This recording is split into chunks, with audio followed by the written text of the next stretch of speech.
Monsieur Mozo, une question simple. Pourquoi le président Paul Kagame n'a-t-il pas livré un seul Tutsi au TPIR? On n'a jugé que des Hutus.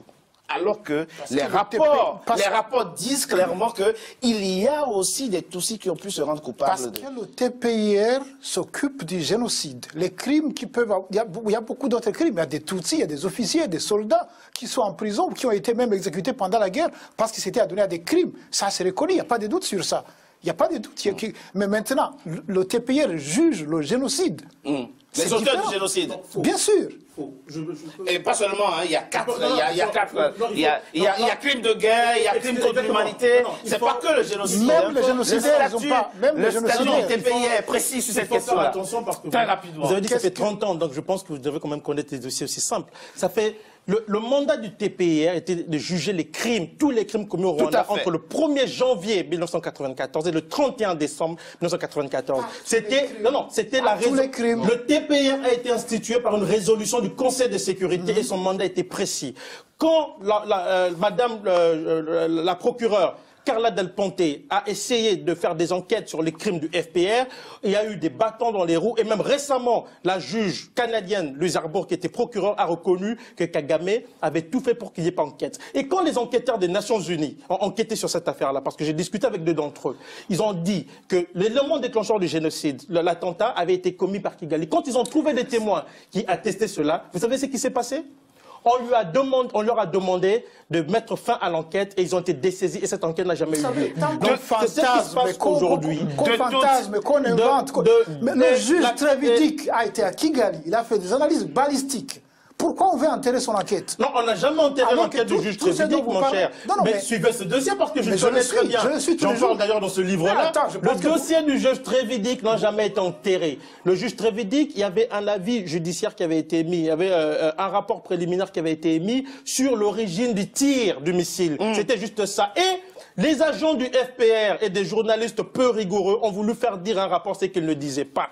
C'est ça, de toute évidence. Qu'est-ce qu'il a dit? Non, on va laisser le journaliste conduire le débat. Il a montré que l'origine du tir, c'était dans le cadre de la garde présidentielle de Habyarimana. Probablement, et pas des positions. Non, c'était probablement. Oui. Il y a quand même un flou de la part des autorités françaises. Il y a le juge Bruguière qui a mené une enquête il y a quelques années, qui d'ailleurs n'a jamais mis les pieds au Rwanda, qui a donné sa version des faits. C'était le FPR de Paul Kagame qui aurait tiré sur l'avion d'Abiy Ahmed. Maintenant, aujourd'hui, il y a une enquête du juge Marc Trevedic qui n'a pas les mêmes conclusions. Lui, il est allé au Rwanda, qui n'a pas les mêmes conclusions que le juge Bruguière. Donc tout ça reste encore très flou. Excusez-moi, sur l'histoire Trevedic, c'est pas qu'il n'a pas les mêmes conclusions, c'est qu'il ouvre, les possibilités. C'est-à-dire, ça peut être le FPR, ça peut être le Hutu. Mais il a l'air quand même plutôt de pencher vers les extrémistes Hutus. Il se trouve que la presse française a donné entièrement la parole aux avocats de Paul Kagame dans cette affaire et que c'est la version qui a envahi littéralement les médias. Vous êtes très prudent maintenant, M. Bourman, mais avant l'enquête Trevedic et l'expertise balistique, vous accusiez directement le FPR d'avoir commis l'attentat. Sur quelle source et sur quelle base? Quand j'étais au Rwanda en 1995, j'entendais dire ça partout. C'était simplement revendiqué par tout le monde là-bas. Beaucoup de rumeurs avec beaucoup de chiffres un petit peu fantaisistes. Et puis par ailleurs, puisque vous me posez la question, c'est une impression, un sentiment. Je n'ai aucune conviction en la matière. Naturellement, j'attends les résultats. Non, c'est pas nouveau. J'attends les résultats de l'enquête. Il se trouve, je soumets ça à l'appréciation générale. Il se trouve que 20 ans après, tous les gens qui viennent accuser un groupe particulier d'avoir commis l'attentat sont tous des proches de Kagame qui viennent accuser... Vos déclarations précédentes sont sur Internet, tout le monde peut les voir. Oui, viennent tous accuser Paul Kagame d'avoir commis l'attentat, et de l'autre côté, aucun. Donc il y a en effet un déséquilibre qui tend vraiment vers... Oui, je pense tout simplement que M. Dupaquier doit quand même... Il faut que les gens sachent que M. Dupaquier est un militant du gouvernement rwandais. C'est un activiste très important de ce gouvernement. Et je pense tout simplement que le travail du juge Bruguière n'est pas le travail d'un militant, c'est le travail d'un juge d'instruction qui, même si par la suite il a pu s'engager aux élections présidentielles, aux élections législatives, ça n'a aucune importance et aucune incidence, puisque le travail travail qu'il a fait, le travail d'investigation qui a été fait en amont. Et j'ajouterais tout simplement que la situation, il n'est pas normal qu'on demande de fermer les yeux ou de les ouvrir en ce moment ou hier. Il s'agit simplement de 2 chefs d'État africains qui ont été abattus et avec 3 Français. Et je ne pense pas que ces victimes sont méprisables parce que je tiens à rappeler qu'une des veuves françaises dont le mari a été tué dans cet attentat est traumatisée à vie. Et donc je pense que dans ce type de situation, il est tout à fait normal que le président Kagame, qui lui-même est l'ordonnateur de cet attentat, puisque j'ai pu le prouver, je l'ai démontré, et je pense que, contrairement à ce que veut faire croire M. Dupaquier, le gouvernement rwandais est impliqué dans cet attentat, je l'ai prouvé, je l'ai démontré, et je pense que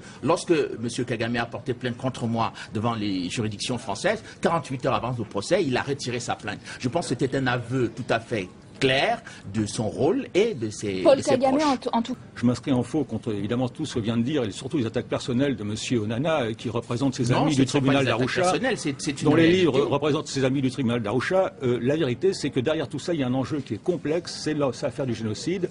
94, vous disiez l'un et l'autre, la France et le Rwanda qui se renvoient quand même la responsabilité. Non, il faut clarifier les choses.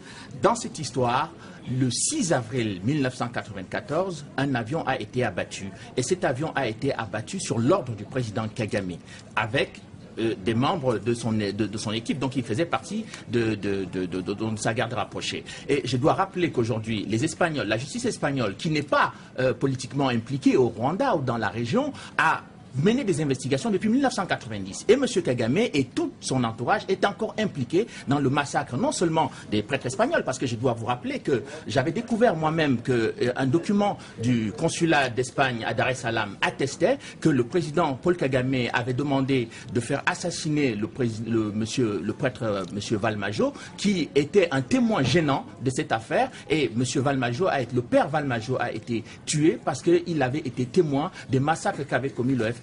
Et c'est comme ça que le FPR élimine tous les témoins depuis plusieurs années qui ont quelque chose à voir. Donc je rappelle aussi que son propre ancien ministre de l'Intérieur, M. Setse Dashonga, a été assassiné à Nairobi parce qu'il s'apprêtait à livrer des informations. On ne peut pas refaire l'histoire de ce génocide, il ne nous reste pas le temps. Mais en revanche, ce qui est important aussi aujourd'hui, au regard de cet incident diplomatique, c'est ce qui se passe en République démocratique du Congo. C'est-à-dire, on l'a dit, un soutien de appuyé, très appuyé à M. Kounda. Et je tiens à rappeler que depuis 1997, M. Kagame a envahi l'Est du Zaïre en prétextant que l'Est du Zaïre était habité par des interarmistes, c'est-à-dire des miliciens. Aujourd'hui, la preuve est éclatante, et que M. Kounda lui-même a reconnu qu'il était appuyé par le Rwanda et que le Rwanda reconnaît aujourd'hui appuyer M. Kounda. Donc est-ce que je peux m'exprimer? Nous avons un de nos confrères a justement posé la question au président Paul Kagame sur l'implication du Rwanda au Congo. On voit la réaction du président Paul Kagame, on en parle après. Je ne sais pas, je m'en fiche. N'en faites pas mon problème, s'il vous plaît. Faites-en un problème congolais ou un problème de la communauté internationale. On ne devrait pas me poser des questions tout le temps sur le Congo. Allez, parlons du Rwanda maintenant, s'il vous plaît. Monsieur Mbeko, quelle est la réalité de l'infiltration et de la déstabilisation rwandaise en RDC? L'implication du Rwanda au Congo est le secret de Polichinelle le mieux gardé. Et ce n'est pas moi qui le dis, il y a des dizaines de rapports des Nations Unies et d'ONG qui attestent cela, qui montrent clairement que l'armée rwandaise est impliquée au Congo. Il y a des anciens proches collaborateurs du président Kagame qui ont travaillé avec lui et qui étaient impliqués dans cette entreprise-là, qui sont en exil aujourd'hui, qui l'ont confirmé. C'est très connu que le Rwanda déstabilise le Congo. Le problème du Rwanda aujourd'hui, pour revenir derrière votre question, Président, c'est que Kagame a compris l'importance de la com. Kagame passe par une école militaire américaine où on forme les gens aux techniques de propagande, fabrication des esprits et des consentements. Et c'est comme ça qu'il faut comprendre en fait le rôle de Kigali. Depuis 1996, le Rwanda déstabilise continuellement le Congo.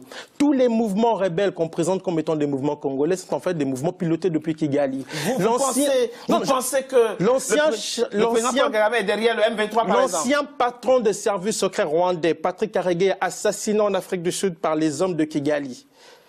Il n'y a pas longtemps, 2014, donc vive la démocratie pour le démocrate Kagame, a très bien dit, on a eu tous les groupes rebelles sont pilotés de Kigali. Il a même dit ceci, on a le M23 aujourd'hui, demain on aura le M57. C'est dire à quel point le Rwanda est impliqué. Et les rapports des Nations Unies l'attestent très bien.